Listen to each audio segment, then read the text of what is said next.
एक काम करो, थोड़ा ऐसा हो, थोड़ा सा वीडियो, थोड़ा पीछे आओ, आप थोड़ा पीछे आओ। अकरम भाई, वहाँ जैसे रुको।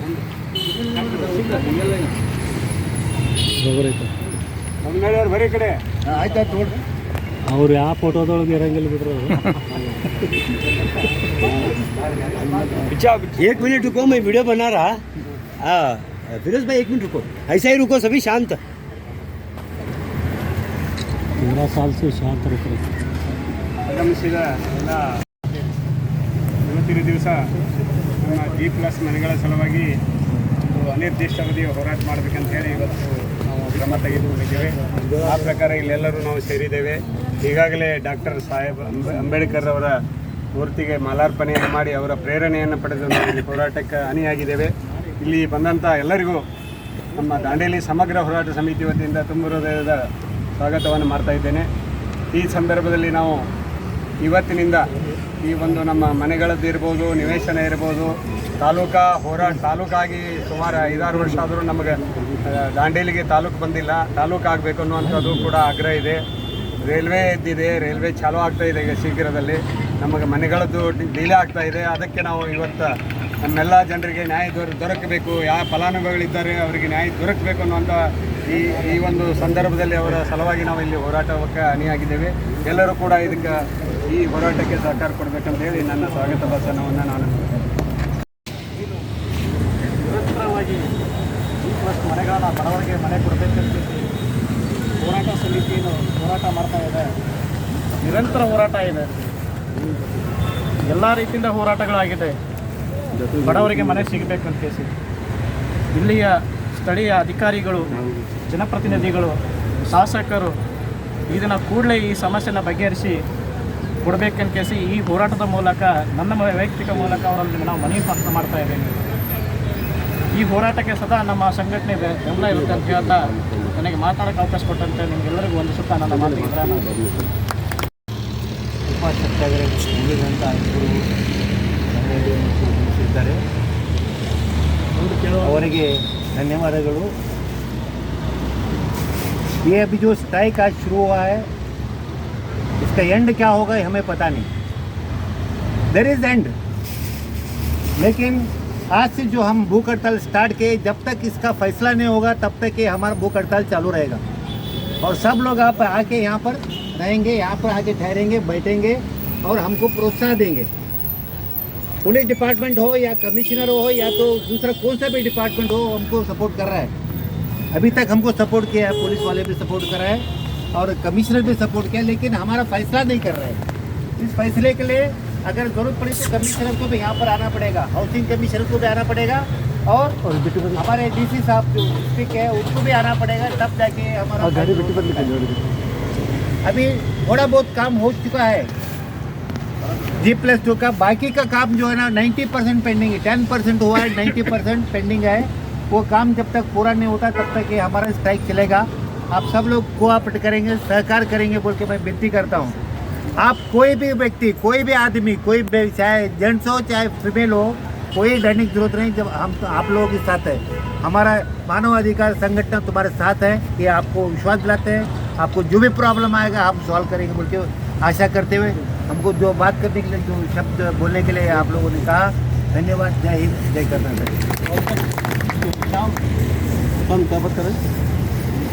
ಅಂದರೆ ಈ ದಾಂಡೇಲಿ ನಮ್ಮ ಉತ್ತರ ಕನ್ನಡ ಅಥವಾ ಕಾರವಾರ ಜಿಲ್ಲೆಯಲ್ಲಿ ಇದೆಯೋ ಅಥವಾ ಇಲ್ಲೋ, ನಮ್ಮ ಮೇಲಾಧಿಕಾರಿಗಳು ಗೊತ್ತೈತೋ ಇಲ್ಲೋ ಅದು ನನಗೆ ಗೊತ್ತಾಗುತ್ತಿಲ್ಲ. ಯಾಕಂದರೆ ಹೆಜ್ಜೆಗೂ ಒಂದು ಸಮಸ್ಯೆ. ಯಾವ ಮೇಲಾಧಿಕಾರಿ ಆಗಲಿ ಯಾವ ಅಧಿಕಾರಿ ಆಗಲಿ ಇಲ್ಲಿ ಬಂದು ನಮ್ಮ ಜೊತೆ ಸ್ಪಂದನೆ ಮಾಡುವಂಥ ಮಾತು ಇನ್ನೂವರೆಗೂ ಮಾತಾಡಿಲ್ಲ. ಬರೀ ಮನವಿ ಕೊಡೋದು ಮತ್ತೇನ್ರಿ ಅದೇ ಮನೆಗೆ ಹೋಗೋದು, ಇಷ್ಟೇ ಕೆಲಸ ಆಗೈತೆ ರೀ ಈಗ. ಅದರ ಸಲುವಾಗಿ ನೀವು ನಮಗೆ ಸಾಕಷ್ಟು ಬೆಂಬಲ ಕೊಡಬೇಕೆಂದು ತಮ್ಮಲ್ಲಿ ಪ್ರಾರ್ಥಿಸಿಕೊಳ್ಳುತ್ತೇನೆ. ಈಗ ನೀವು ಅಕಸ್ಮಾತ್ ಒಂದು ರೋಡ್ ದಾಟ್ತಿರ್ತೀರಿ, ನೀವು ಒಬ್ಬರೇ ಇರ್ತೀರಿ, ಒಂದು ಕಾರ್ ಹೊಂಟಿರ್ತೈತಿ, ಅವ ಕಾರ್ನವು ನೀವು ಬೈತಾನೆ, ಹಿಂದೆ ನೋಡಿ ಹೋಗೋಕ್ಕಾಗಂಗಿಲ್ಲ ಅಂತೇಳಿ. ಅದೇ ನೀವು 10 ಮಂದಿ ಅಲ್ಲಿ ನಿಂದ್ರಿ, ಅವ ಸುಮ್ಮನೆ ಮುಚ್ಕೊಂಡೆ ಕಾರ್ ನಿಂದಿರಿಸಿದ ಮೇಲೆ ನೀವು ಹೋದ್ಮೇಲೆ ಹೋಗ್ತಾನೆ. ಹಾಗೆ ನಮಗೆ ನೀವು ಎಲ್ಲರೂ ನಮಗೆ ಬೆಂಬಲ ಕೊಡಬೇಕೆಂದು ತಮ್ಮಲ್ಲಿ ಪ್ರಾರ್ಥಿಸಿಕೊಳ್ಳುತ್ತೇವೆ.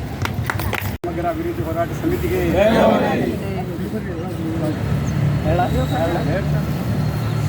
ಬಾಬಾ ಸಾಹೇಬ್ ಅಂಬೇಡ್ಕರ್ ಅವರಿಗೆ, ಬಾಬಾ ಸಾಹೇಬ್ ಅಂಬೇಡ್ಕರ್ ಅವರಿಗೆ, ಬಾಬಾ ಸಾಹೇಬ್ ಅಂಬೇಡ್ಕರ್ ಅವರಿಗೆ ಬೇಕೇ ಬೇಕು, ಬೇಕೇ ಬೇಕು, ಬೇಕೇ ಬೇಕು. ಎಲ್ಲಿವರೆಗೆ ಹೋರಾಟ, ಎಲ್ಲಿವರೆಗೆ ಹೋರಾಟ, ಯಾತಕ್ಕಾಗಿ ಹೋರಾಟ, ಯಾತಕ್ಕಾಗಿ ಹೋರಾಟ, ಬೇಕೇ ಬೇಕು, ಬೇಕೇ ಬೇಕು.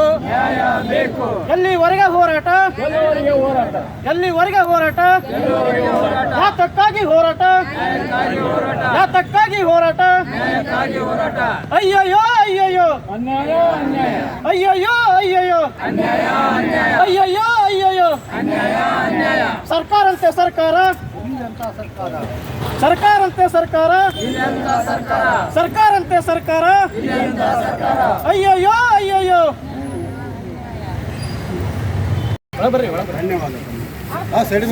ಇವತ್ತು ನಾವು G+2 ನಿವೇಶನಗಳಿಗಾಗಿ ನಿವೇಶನ ಹಾಗೂ G+2 ಈ ಎರಡೂ ವಿಷಯಗಳು ಭಾಳಷ್ಟು ವಿಳಂಬ ಆಗ್ತಾ ಇದೆ ಅನ್ನುವಂಥ ಉದ್ದೇಶ ಸಲುವಾಗಿ ನಾವು ಇವತ್ತಿನ ದಿವಸ ಹೋರಾಟಕ್ಕೆ ಇಳಿಯುವ ಪ್ರಸಂಗ ಅನಿವಾರ್ಯವಾಗಿ ಆಗಿದೆ.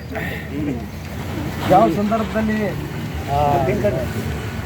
ನಾವು 2013ನೇ ಇಸ್ವಿ ಒಳಗೆ 2013ರಲ್ಲಿ ನಿವೇಶನಕ್ಕಾಗಿ ಅಪ್ಲಿಕೇಶನ್ ಕರೀತಾರೆ. ಆ ಸಂದರ್ಭದಲ್ಲಿ 3400 ಜನ ಪಾಳೆ ಹಚ್ಚಿ ಅಪ್ಲಿಕೇಶನ್ ಸಲ್ಲಿಸ್ತಾರೆ. ಅದು ಇಲ್ಲಿ ಅಂತಲ್ಲ, ಜಿಲ್ಲೆಯಾದ್ಯಂತ ಎಲ್ಲ ಕಡೆ ನಡೆದಿದೆ.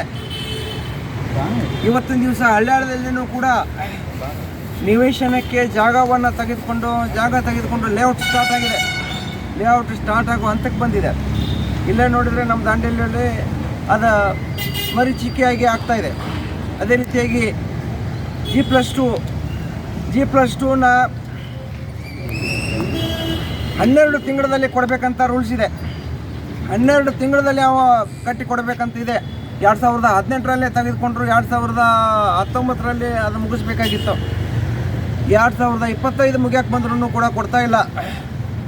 ನಮಗೆ ಮತ್ತೊಂದು ವಿಪರ್ಯಾಸ ಅಂದರೆ ನಗರಸಭೆಯವರು ಫಲಾನುಭವಿಗಳಿಗೆ ಗಡುವು ಹಾಕಿ ಅವರಿಗೆ ನಿಮ್ಮ ಒಂದು ಬೆದರಿಕೆ ಹಾಕಿ ಅವ್ರ ಕಡೆಯಿಂದ 70,000 ರೂಪಾಯಿನ ವಸೂಲು ಮಾಡ್ಕೊಳ್ತಾರೆ. ವಸೂಲು ಮಾಡಿದ ಅಂತ ಈ ನಗರಸಭೆ ಯಾಕೆ ನಿಗದಿತ ಸಮಯದಲ್ಲಿ ಕೊಡಲಿಕ್ಕೆ ಅವ್ರಿಗೆ ಗಡುವಿಲ್ವಾ? ಅವರು ಕೊಡಬೇಕಾಗಿತ್ತಲ್ಲ. ಎಲ್ಲರಿಗೆ ಹಂತವಾಗಿ ಕೊಡ್ತೀವಿ ಅಂತ ಹೇಳ್ಬಿಟ್ಟು ಜನವರಿ 30 ತಾರೀಕಿಗೆ 84 ಮನೆಗಳನ್ನು ಕೊಡ್ತೀವಿ ಅಂತ ಹೇಳಿದ್ರು. 3 ತಿಂಗಳದಲ್ಲೇ ಮತ್ತೆ 380 ಮನೆಗಳನ್ನು ಕೊಡ್ತೀವಿ ಅಂತ ಹೇಳಿದರು. ಈಗ 2025 ಮುಗಿದು 26 ಬರ್ತಾ ಇದೆ. ಈ ರೀತಿಯಾಗಿ ವಿಳಂಬ ಧೋರಣೆಯನ್ನು ನಾವು ಸಹಿಸೋದಿಲ್ಲ. ಭಾಳಷ್ಟು ಜನ ಬಡವರಿದ್ದಾರೆ. ದಿನಗೂಲಿ ಮಾಡದಿದ್ದರೆ ಅವರಿಗೆ ಜೀವನ ನಡೆಯುವುದಿಲ್ಲ. ಇಂಥವರು ಮನೆ ಕನಸನ್ನು ನನಸು ಮಾಡ್ಕೊಳ್ಳೋದು ಯಾವಾಗ? ಆದ್ದರಿಂದ ನಾವು ಅದೆಲ್ಲವನ್ನು ಅವರಿಗೆ ಮನವಿ ಕೊಡೋದು, ಜಿಲ್ಲಾಧಿಕಾರಿಗಳಿಗೆ ಎಲ್ಲ ಮನವಿ ಕೊಡೋದು ದಾಟಿ ಇವತ್ತಿನ ದಿವಸ ಕಡೆಯದಾಗಿ ಈ ಸತ್ಯಾಗ್ರಹವನ್ನು ಮಾಡುವಂಥ ಒಂದು ಪ್ರಸಂಗ ಅನಿವಾರ್ಯವಾಗಿ ಬಂದಿದೆ. ಆದ್ದರಿಂದ ನಾವು ಹೇಳೋದಿಲ್ಲ, ನಮಗೆ ಮನೆ ಸಂಪೂರ್ಣವಾಗಿ ಕೊಡಬೇಕು ಅವರು, ಮತ್ತು ಭರವಸೆ ಕೊಡಬೇಕು, ಶೀಘ್ರವಾಗಿ ಅದನ್ನು ಮುಗಿಸ್ಬೇಕು ಕೆಲಸ. ಆಮೇಲೆ ಗತಿಯಲ್ಲಿ ಸಾಗ್ತಾ ಇದೆ. 4-5 ಮಂದಿ ಮಾತ್ರ ಕೆಲಸ ಮಾಡ್ತಾ ಇದ್ದಾರೆ. ಹಂಗಂದರೆ 960 ಮಂದಿ 912 ಮಂದಿಗೆ ಮನೆ ಯಾವಾಗ ಕೊಡ್ತಾರೆ ಇವರು? ಆದುದರಿಂದ ನಾವು ಒಂದು ಹೋರಾಟ ಯಶಸ್ವಿ ಆಗುವವರೆಗೂ ಕೂಡ ಬಡವರಿಗೆ ಆ ಸೂರು ಮುಟ್ಟುವವರೆಗೂ ಕೂಡ ನಾವು ಬಿಡೋದಿಲ್ಲ ಅಂತ ಹೇಳ್ತಾ ಮಾತಾಡಲಿಕ್ಕೆ ಅವಕಾಶ ಕೊಟ್ಟಿದ್ದೇನೆ.